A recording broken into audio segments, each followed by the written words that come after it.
नमस्ते बच्चों, हम आपको क्लास 7 की हिंदी पढ़ा रहे हैं। देखिए पाठ 16 आपको यहाँ तक पढ़ा चुके थे, उसके आगे पढ़ा रहे हैं। भारतवर्ष सदा कानून को धर्म के रूप में देखता आ रहा है। जो आपका भारतवर्ष देश है वो हमेशा क्या है, कानून को धर्म के रूप में मानता है, कानून को धर्म के रूप में देखता आ रहा है। आज एकाएक कानून और धर्म में अंतर कर दिया गया है। अब आज की स्थिति क्या है, जो कानून और धर्म के बीच में क्या कर दिया गया, अंतर कर दिया गया है। धर्म को धोखा नहीं दिया जा सकता, कानून को धोखा दिया जा सकता है। देखिए धर्म को हम लोग धोखा नहीं दे सकते, लेकिन कानून को धोखा दे सकते हैं। मतलब कानून को धोखा देना मतलब ये है, जैसे कि आप झूठ बोलते हैं, आपको कहा गया अदालत में सत्य बोलना, तो आप झूठ बोल के ही विजय प्राप्त कर सकते हैं, तो आप धोखा दे दिए कानून को। और धर्म को आप धोखा नहीं दे सकते, ठीक है। इसलिए ये अंतर हो गया कि धर्म को धोखा नहीं दे सकते पर कानून को धोखा दे सकते हैं। यही कारण है कि जो लोग धर्मभीरू हैं, लोग धर्मभीरू हैं, वे कानून की त्रुटियों से लाभ उठाते हैं। मतलब जो कानून की गलतियां हैं उनका क्या करते हैं, लाभ उठाते हैं, उठाने में संकोच नहीं करते, बिल्कुल निसंकोच उसका लाभ उठाते हैं उनकी गलतियों का। इस बात के पर्याप्त प्रमाण खोजे जा सकते हैं। मतलब इस बात को काफ़ी ऐसे प्रमाण, मतलब ऐसे उदाहरण है जिसको खोज के बता सकते हैं कि समाज की ऊपरी वर्ग में चाहे जो भी होता हो, समाज का जो ऊपरी वर्ग है उसमें चाहे जो भी होता हो रहा हो, भीतर भारतवर्ष अब भी यह अनुभव कर रहा है। भीतर भारतवर्ष यह अनुभव कर रहा है कि धर्म कानून से बड़ी चीज़ है। जो आपका धर्म है वो कानून से भी बड़ा है। कानून से बड़ा क्या है, आपका धर्म है। अब भी सेवा, ईमानदारी और सच्चाई और आध्यात्मिकता के मूल बने हुए हैं। मतलब आज भी ईमानदारी, सेवा, सच्चाई और आध्यात्मिकता के मूल बने हुए हैं। वे दब अवश्य गए हैं, मतलब ये सब चीज़ें दब जरूर गई हैं लेकिन वो मिटी नहीं है। देखिए सच्चाई आपकी दब जाती है, और यदि आप चाहें तो सच्चाई का रास्ता चुने, पर लोग गलत का रास्ता चुन लेते हैं, तो सच्चाई को क्या कहते हैं, दबोच देती है, मतलब बंद करके रख देते हैं सच्चाई का। सच्चाई शब्द को इस्तेमाल ही नहीं करते। ईमानदारी, देखिए ईमानदारी से कुछ लोग रहते हैं, फिर उनके पास लोभ आ जाता है तो ईमानदारी करना छोड़ देते हैं, ईमानदारी को बंद कर देते हैं और बेईमानी शुरू कर देते हैं। इसी तरह से काफ़ी उदाहरण हैं आपके, लेकिन नष्ट नहीं हुए। मतलब ये चीज़ें दब गई हैं लेकिन समाप्त नहीं हुई। ईमानदारी, सच्चाई, आध्यात्मिकता, सेवा, ये सब चीज़ें दब चुकी हैं, मतलब किसी कारणवश दब जाती हैं, लेकिन यह नष्ट नहीं हुई हैं। आज भी वह मनुष्य से प्रेम करता है, आज भी मनुष्य उससे प्रेम करता है, मतलब इन सब चीज़ों से आज भी मनुष्य प्रेम करता है। महिलाओं का सम्मान करता है और महिलाओं को क्या करता है, सम्मान करता है। झूठ और चोरी को गलत समझता है और झूठ चोरी को गलत समझता है। मतलब कुछ इंसान आज भी हैं जो महिलाओं का सम्मान करते हैं और झूठ और चोरी को क्या करते हैं, गलत समझते हैं। दूसरे को पीड़ा पहुंचाने को पाप समझते हैं और जो दूसरे लोगों को पीड़ा पहुंचाते हैं, कुछ लोग ऐसे होते हैं कि कुछ लोग ऐसे हस्बैंड वाइफ होते हैं जो अपनी पत्नी को मारते हैं और उसको दुख देते हैं, पीड़ा करते हैं, कुछ अपने माँ बाप को तकलीफ देते हैं। मतलब आज के युग में ऐसे भी काफ़ी से लोग हैं दूसरे को पीड़ा पहुंचाते हैं। मतलब दूसरों को पीड़ा पहुंचाने एक पाप था, पहले दूसरों को दुख देना एक पाप था। तो कुछ लोग ऐसे भी हैं जो दूसरों को दुख देना क्या समझते, एक पाप समझते हैं कि हमें ऐसा नहीं करना चाहिए, यह एक पाप है, गुनाह है। हर आदमी अपने व्यक्तिगत जीवन में इस बात का अनुभव करता है। मतलब हर आदमी है जो अपने इस व्यक्तिगत जीवन के बारे में इस बात का अनुभव करता है। समाचार पत्रों में जो भ्रष्टाचार के प्रति इतना आक्रोश है, मतलब जो समाचार पत्र होते हैं उसमें तो भ्रष्टाचार के बारे में इतना ज़्यादा कुछ आक्रोश, मतलब गलत लिखा हुआ है या कुछ कहा गया है, वह यही साबित करता है, मतलब यह चीज़ें यह साबित करता है कि हम ऐसी चीज़ों को गलत समझते हैं कि हम लोग ऐसी चीज़ों को गलत समझते हैं और समाज में उन तथ्यों की प्रतिष्ठा कम करना चाहते हैं और समाज में क्या करते हैं, उन तथ्यों की मतलब उस चीज़ की प्रतिष्ठा कम करना चाहते हैं जो गलत तरीके से धन या भाव मान संग्रह करते हैं। जो लोग गलत तरीके से मान और धन मतलब पैसा कमाते हैं वो उसका मान संग्रह करते हैं। दोषों का पर्दाफाश करना बुरी बात नहीं है। जो लोग गलत रास्ते में चलते हैं उनका पर्दाफाश करना कोई गलती नहीं है, किसी चीज़ की ये बुरी बात नहीं है। लेकिन बुराई यह मालूम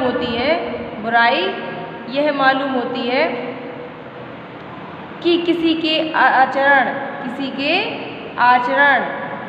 के गलत पक्ष को उद्घाटित करके उसमें रस लिया जाता है। मतलब किसी गलत आचरण को मतलब पहले आपने गलत आचरण उसके सबके सामने ले लिया, फिर उसका क्या करने लगे, आप उसका मजाक उड़ाने लगे। ऐसा नहीं करना चाहिए, उसको क्या करना चाहिए, सही रास्ता दिखाना चाहिए। दोषों का पर्दाफाश करना मतलब किसी की गलतियों का पर्दाफाश करो ये कोई बुरी बात नहीं है, लेकिन उसका मजाक ना उड़ाओ, उसको सही रास्ते में दिखाओ। जिस चीज़ में वह गलती करता हो उसको गलती उसकी समझाओ कि हमें ऐसा नहीं करना चाहिए। और दोषोद्घाटन को एकमात्र कर्तव्य मान लिया जाता है। मतलब इस तरह के दोषोद्घाटन को एकमात्र क्या समझते कर्तव्य मान लिया जाता है। बुराई में रस लेना बुरी बात है। मतलब बुराई में रस लेना कहने का मतलब बुराई का मैं किसी की बुराई है तो उसमें मजाक लेना गलत बात है, मतलब उसकी खिल्लियाँ मत उड़ाना चाहिए। अच्छाई में उतना ही रस लेना चाहिए, उजागर ना करना और बुरी बात है। मतलब अच्छाई है जो उसकी अच्छाई में भी उतना ही रस लो, उतना ही आनंद लो, उसकी अच्छाई में उतना ही आनंद लो कि लेकर उजागर ना करना, मतलब उसको इतना आनंद लो पर उसको उजागर ना करो। यह क्या है आपकी बुरी बात, उजागर करना और बुरी बात है। सैकड़ों घटनाएं ऐसी घटती हैं जिन्हें उजागर करके लोग चित्त में अच्छाई के प्रति अच्छी भावना जागती है। मतलब कुछ लोग ऐसा करते हैं जो किसी की गलत चीज़ें या किसी के गलत रास्तों को पर्दाफाश कर देते हैं, मतलब उजागर कर देते हैं सभी के सामने। और फिर क्या करते हैं, वो सोचते हैं कि हमने बहुत कुछ अच्छा काम किया है, मतलब वो सोचते हैं हमने बहुत अच्छा काम किया है। मतलब उनकी भावनाएं कैसी होती हैं, उनकी प्रति भावना अच्छाई जाग जाती है। एक बार रेलवे स्टेशन पर टिकट लेते हुए गलती से मैंने एक 10 के बजाय 100 का नोट दिया। एक बार लेखक कह रहा है एक बार जब मैं रेलवे स्टेशन पर टिकट ले रहा था तो मैंने गलती से 10 की बजाय 100 का नोट दिया। मतलब उसने 10 के नोट की वजह से 100 का नोट निकाल के दे दिया और मैं जल्दी गाड़ी में जाकर बैठ गया। और वह जल्दी से जाकर गाड़ी में बैठ गया, मतलब इतनी जल्दी था कि वह गाड़ी में जाकर बैठ गया। थोड़ी देर में टिकट बाबू उन दिनों के सेकंड क्लास के डिब्बे में हर आदमी का चेहरा पहचानता हुआ उपस्थित हुआ। मतलब थोड़ी देर हो गई तो जो सेकंड क्लास के डिब्बे होते हैं जिसमें खड़े होकर जाया जाता है, थोड़ी देर में टिकट बाबू उन दिनों के सेकंड क्लास के डिब्बे में हर आदमी को हर आदमी का चेहरा पहचानते हुए आया कि शायद वो चेहरा मिल जाए जिसके पैसे थे ज़्यादा। पहचानता हुआ वहाँ उपस्थित हुआ, उसने मुझे पहचान लिया, उस व्यक्ति ने मुझे पहचान लिया और बड़ी विनम्रता के साथ मेरे हाथ में 90 रुपये रख दिए। और बड़ी विनम्रता के साथ उसने मेरे हाथ में 90 रुपये रख दिए और बोला यह बहुत गलती हो गई थी, आपने भी नहीं देखा, मैंने भी नहीं देखा। मतलब आपने भी मुझे नहीं देखा कि कितने का नोट है और मैंने भी नहीं देखा कि कितने का नोट है। उसके चेहरे पर विचित्र संतोष की गरिमा थी। मतलब उसके चेहरे में इस तरह की संतोष की गरिमा थी कि हाँ यह एक सच्चाई और अच्छाई का इंसान है जो ईमानदारी से अपना जीवन यापन करता है। देखिए उसने क्या उसके 10 रुपये को लौटाने के लिए उसने डिब्बों में बैठ के उसके 90 रुपये लौटाए। 10 रुपये की टिकट उससे गलती हुई कि धोखे से पैसा चला गया और लेने वाले से भी देने वाले से वापस पैसे करने के लिए उससे गलती हो गई कि उसने सही से उस नोट को नहीं देखा। जब उसने गौर लगा के देखा, ध्यान किया कि 10 रुपये की वजह 100 रुपये है, तब उसने उसके पैसे लौटा दिए। देखिए इसके आगे, मैं चकित रह गया, मतलब जो जिसने टिकट लिया था वो लेखक क्या हो गया, चकित रह गया कि देखो कितना अच्छा इंसान है। कैसे कहूँ कि सच्चाई और ईमानदारी लुप्त हो गई है। मतलब वो कह रहा है कि मैं कैसे कह दूँ कि सच्चाई और ईमानदारी क्या हो गई है, बंद हो गई है, दब गई है। कैसे कह सकता हूँ कि सच्चाई और ईमानदारी क्या हो गई, बंद हो गई है। अनेक अवांछनीय घटनाएं भी हुई हैं, मतलब अनेक प्रकार की ऐसी घटनाएं हुई हैं, अनेक प्रकार की ऐसी घटनाएं हुई हैं जो अवांछनीय घटनाएं हुई हैं, परंतु यह एक घटना ठगी और वंचना की अनेक घटनाओं से अधिक शक्तिशाली है। मतलब जो ठग लोग होते हैं जो गलत तरीके से पैसा ठग लेते हैं, उससे क्या है, एक अधिक शक्तिशाली घटना हुई है कि उसने कम से कम ईमानदारी से उसके पैसे तो लौटा दिए। एक बार मैं बस में यात्रा कर रहा था, अब वो बताने लगा, एक बार मैं बस में यात्रा कर रहा था, एक बार मैं बस में यात्रा कर रहा था तो मेरे साथ मेरी पत्नी और 3 बच्चे भी थे। मतलब लेखक कह रहा है कि एक बार जब मैं बस में यात्रा कर रहा था तो मेरी पत्नी और मेरे 3 बच्चे भी थे। बस में कुछ खराबी थी, बस में कुछ क्या थी, खराबी थी, तो रुक रुक कर चलती थी। गंतव्य से कोई 8 किलोमीटर पहले ही एक निर्जन सुनसान स्थान पे बस ने जवाब दे दिया। मतलब कम से कम 8 किलोमीटर पहले ही, मतलब जिस जगह पे जाना था उस जगह से 8 किलोमीटर पहले ही बस ने क्या कर दिया, बस ने जवाब दे दिया, मतलब बस बंद हो गई, फिर उससे आगे नहीं चली। तो रात के कोई 10 बजे होंगे, तो उस समय क्या था, रात के 10 बजे थे जब बस ने जवाब दे दिया, मतलब बंद हो गई, तो उस समय रात के 10 बजे हो गए। बस में यात्री घबरा गए। अब जब जंगल में सुनसान जगह पे गाड़ी रुक जाएगी तो सभी लोग घबरा जाते हैं, तो क्या है, जो यात्री थे वो घबरा गए। कंडक्टर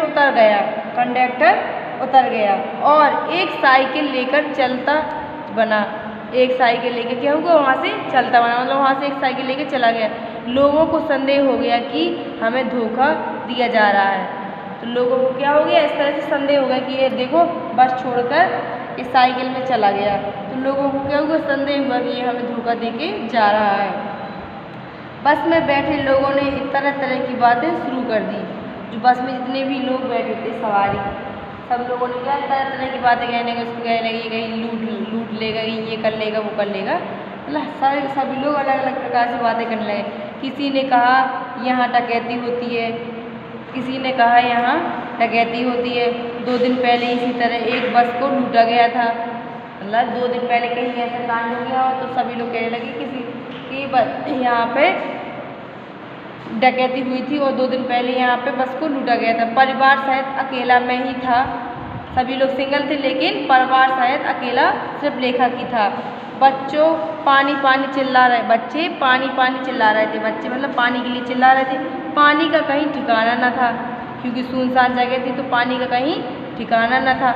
ऊपर से आदमियों का डर समा गया, और ऊपर से आदमियों ने क्या कर दिया, डर समा दिया। मतलब सभी लोग तरह तरह की बातें कर रहे थे, तो वहाँ बड़ी सभी लोगों को डर लग रहा था कहीं कुछ हादसा ना हो जाए, कहीं डकैती वगैरह ना पड़वा दी। ड्राइवर जो भाग के चला गया। कुछ नौजवानों ने ड्राइवर को पकड़कर मार पीटने का हिसाब बनाया। कुछ नौजवानों ने ड्राइवर को पकड़कर मारने पीटने का हिसाब बनाया। ड्राइवर के चेहरे पर हवाइयाँ उड़ने लगीं। ड्राइवर के चेहरे पर हवाइयाँ उड़ने लगीं।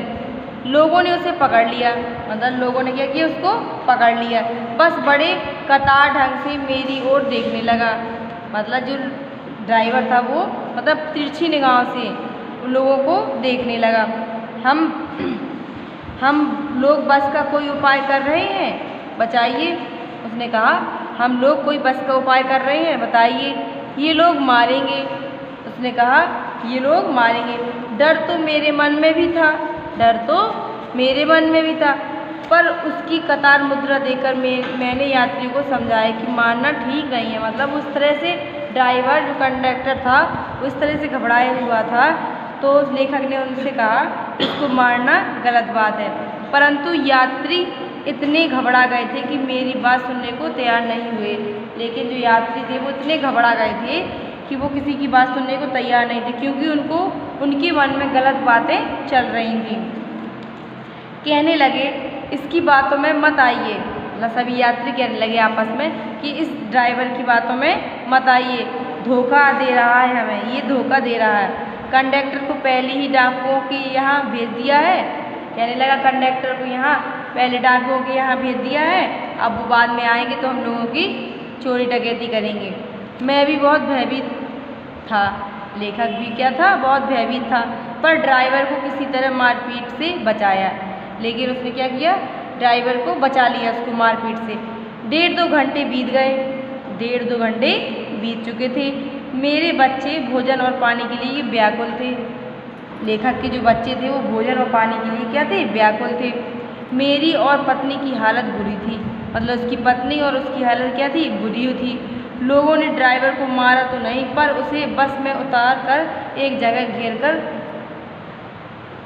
कर रखा। मैं भी बहुत भयभीत था, पर ड्राइवर को किसी तरह मारपीट से बचाया। 1.5-2 घंटे बीत गए। मेरे बच्चे भोजन और पानी के लिए व्याकुल हो गए। मेरी और मेरी पत्नी की हालत बुरी थी। लोगों ने ड्राइवर को मारा तो नहीं, पर उस बस से उतारकर एक जगह पर मतलब ड्राइवर को पीटा नहीं, पर सभी लोगों ने ड्राइवर को घेर लिया। कोई भी दुर्घटना होती है तो ड्राइवर को समाप्त कर देना। मतलब सभी लोगों ने ये प्लान बनाया कि कोई भी दुर्घटना होती है, चोरी डकैती होगी तो क्या करेंगे, ड्राइवर को मार डालेंगे।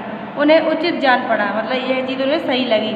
मेरे गिड़गिड़ाने का कोई विशेष असर नहीं पड़ा। मतलब उसने गिड़गिड़ाया लेखक ने, पर उसका कोई मतलब नहीं लिया किसी ने।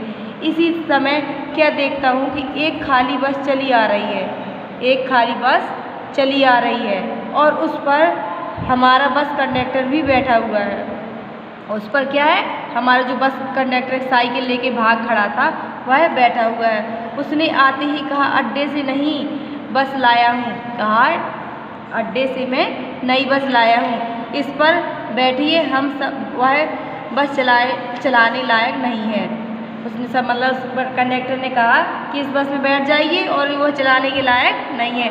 फिर मेरे पास एक लोटे में पानी और थोड़ा सा दूध लेकर आया।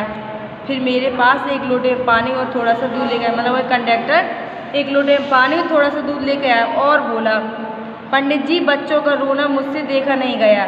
पंडित जी बच्चों का रोना मुझसे देखा नहीं गया। वही दूध मिल गया था, वही दूध मिल गया। थोड़ा लेता आया, थोड़ा मैं लेता आया। यात्रियों में फिर जान आई। मतलब जब उसको बस आ गई तब यात्रियों के बीच में क्या है, जान आई कि देखो ये सही इंसान था।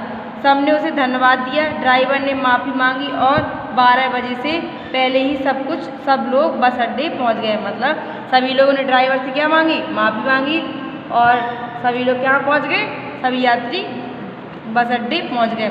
कैसे कहूँ कि मनुष्यता एकदम समाप्त हो गई। अब वो लेखक कह रहा है मैं कैसे कहूँ कि मनुष्यता एकदम से समाप्त हो गई, लेकिन ये बात गलत है। लोग कहते हैं कि मनुष्यता एकदम से समाप्त हो गई है।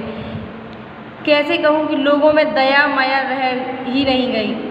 ये बात तो सही है, लोगों के बीच में कोई भी बात होती है तो पहले मारपीट शुरू हो जाती है, दया नाम का शब्द रह नहीं गया। जीवन में जाने कितनी ऐसी घटनाएं हुई जिन्हें मैं भूल नहीं सकता। जीवन में जाने कितनी ऐसी घटनाएं हुई जिन्हें मैं भूल नहीं सकता। ठगा भी गया हूँ, धोखा भी खाया हूँ, परंतु बहुत कम स्थानों पे विश्वासघात नाम की चीज़ मिलती है। मतलब उसने कहा मैं ठग भी गया हूँ, मतलब मेरे ठगों ने ठग लिया था एक बार। धोखा भी मैंने खा चुका हूँ, परंतु बहुत कम स्थानों में ऐसा होता है जहाँ पे ईमानदारी या विश्वासघात की नाम चीज़ मिलती है। केवल उन्हीं बातों का हिसाब रखो जिसमें धोखा खाया। मतलब हमें उस चीज़ का ध्यान रखना चाहिए जिस बात में हमने धोखा खाया है, परंतु बहुत कम स्थानों पर जो जीवन कष्टकर हो जाएगा, जो जीवन कष्टकर हो जाएगा। परंतु ऐसी घटनाएं भी बहुत कम नहीं हैं जब लोगों ने अकारण ही सहायता की। मतलब लोगों ने बिना कारणवश सहायता की। निराश मन को ढटस दिया और हिम्मत बनाई, मतलब निराश जो मन था उसको हिम्मत दी और उसको अच्छा भला कहा। कविवर रविन्द्रनाथ ठाकुर ने अपने प्रार्थना गीत में भगवान से प्रार्थना की है। जो कविवर रविन्द्रनाथ ठाकुर है उन्होंने अपने प्रार्थना गीत में भगवान से प्रार्थना की है कि संसार में केवल नुकसान ही उठाना पड़े, लेकिन संसार में नुकसान ही उठाना पड़े परंतु धोखा खाना पड़े तो ऐसे अवसरों पर भी हे प्रभु मुझे ऐसी शक्ति दो कि मैं तुम्हारे ऊपर संदेह न करूं। मतलब मुझे जो धोखा खाना पड़े लेकिन मुझे नुकसान उठाना पड़े पर धोखा खाने का जब समय आए तो मुझे ऐसी शक्ति देना कि मैं आपके ऊपर संदेह न करूं।